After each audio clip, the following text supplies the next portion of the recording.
RPGs are probably one of the hardest genres to pull off, especially for an indie game. So this new RPG from Sabotage Studio exhibits that creating high-quality RPGs aren't only for the AAA game studios anymore. Hi, this is Leaf, and today on Turn-Based Lovers, we are taking a look at Sea of Stars.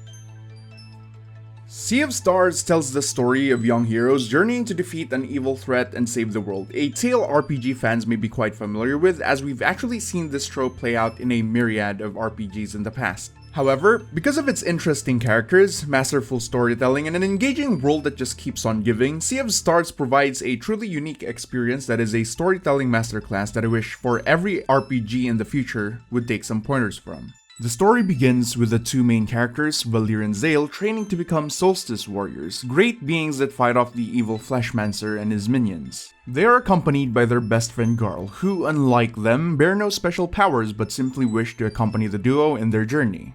As you progress through the game, you'll encounter a plethora of interesting characters, discover an amazingly immersive world, and witness an engaging story that will constantly have you vying for more.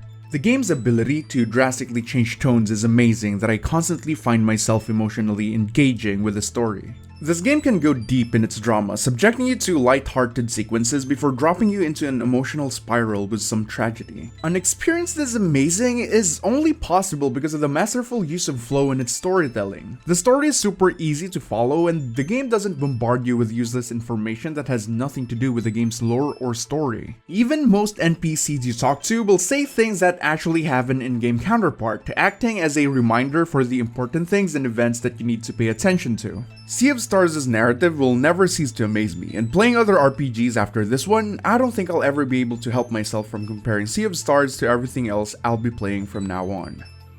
Over the years, I've seen many RPGs try new things. Even arguably the biggest JRPG franchise ever, Final Fantasy, has gone through many such changes and have tried so many different things in their mainline series. The early incarnations of the Final Fantasy games were retro pixel RPGs, then over the years the series slowly started transitioning to 3D with various changes to the gameplays per entry. With the latest entries, Final Fantasy 15 and Final Fantasy 16 even foregoing the classic turn-based battle system in favor of a more action-oriented combat. So when Sabotage Studio announced that they were making an RPG inspired by retro classics, I already had an inkling that this game wouldn't be your run-of-the-mill retro RPG, but rather something unique to try and stand out. What I did not expect was how amazingly these odd features form a surprisingly engaging experience with Sea of Stars. First, I want to briefly talk about the graphics. Sea of Stars is a 2D turn-based RPG, but the game was actually made using a 3D game engine. The 2D aesthetic was accomplished by mixing in 2D techniques such as style sheets and tile sets in building the game's graphics. The amazing part about building this 2D game in a 3D game engine is that you still get an awesome stylized art style while enjoying the benefits of 3D lighting and rendering. As a result, you get the best of both worlds of timeless art style and modern visual clarity.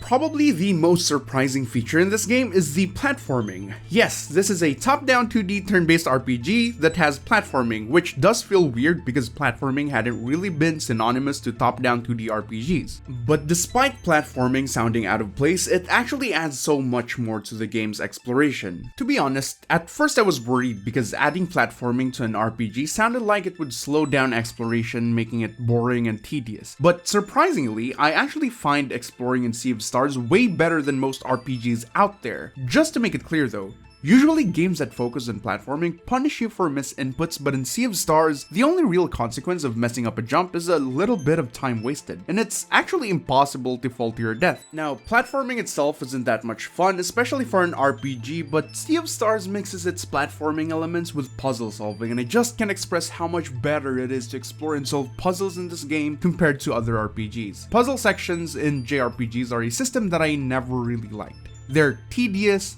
annoying, and overall just not fun to play through. But with Sea of Stars, I actually enjoyed doing the puzzles. For one, puzzle sections in the game were often visually stunning, and they're very doable even if you're running on one brain cell. Now, that doesn't mean that puzzles and platforming in the game are stupidly easy. Rather, figuring out how to solve the puzzles doesn't really take that long, and you'll eventually stumble upon how to proceed after a few minutes of bumping around. And because this game has platforming, it'll also introduce you to a bunch of different traversal items unlocked as you progress through the game, gradually opening up new ways for you to explore and solve puzzles, keeping puzzle solving and exploration relatively fresh throughout the entire game. Sea of Stars has a combat system that is quite different from other turn-based RPGs that you may be familiar with. Unless you've played games like Chrono Trigger or Popolocroid, then you'll find some similarities. Aside from the battles occurring on the map once you interact with enemies, the game also features something it calls a timed hits and a strategic lock system. Timed hits lets you press your action button in sync with a character's attack animation to either increase the damage dealt by your characters or reduce the damage received from enemies, while the lock system gives you a bit of control during combat. Whenever an enemy attempts to use a skill, symbols called locks will appear above them. These locks indicate specific attacks that your characters are able to perform. Hitting the enemy with the appropriate attacks corresponding with their locks reduces the damage the enemy's skill will deal, and completely hitting all locks prevents the enemy from using the skill, essentially stunning them for that turn. These systems add depth to the combat, which makes every encounter an engaging fight. The game also encourages you to use everything at your disposal in any encounter. Personally, I'm someone who plays RPGs by hoarding everything I can carry. I'd probably end the final boss without using any potions if possible. In Sea of Stars, you're limited to carrying 10 food items, which act as consumables, and the game actively encourages you to use them. Combo points and ultimate points are resources that don't carry over to the next encounter. This is the game's way of encouraging you to go all in at all times. I find this system quite interesting compared to other RPGs where 90% of the encounters were using the same skill over and over again because they are the fastest way to clear mobs. In Sea of Stars, there's always this sense of variety in every encounter. Sure, you'll still end up using the strongest skill at your disposal at some point, but how the combat is designed is you'll still have to use your other attacks and abilities to lead up to the powerful attacks. Because of this, combat always feels dynamic no matter when you're clearing mobs or duking it out with powerful bosses.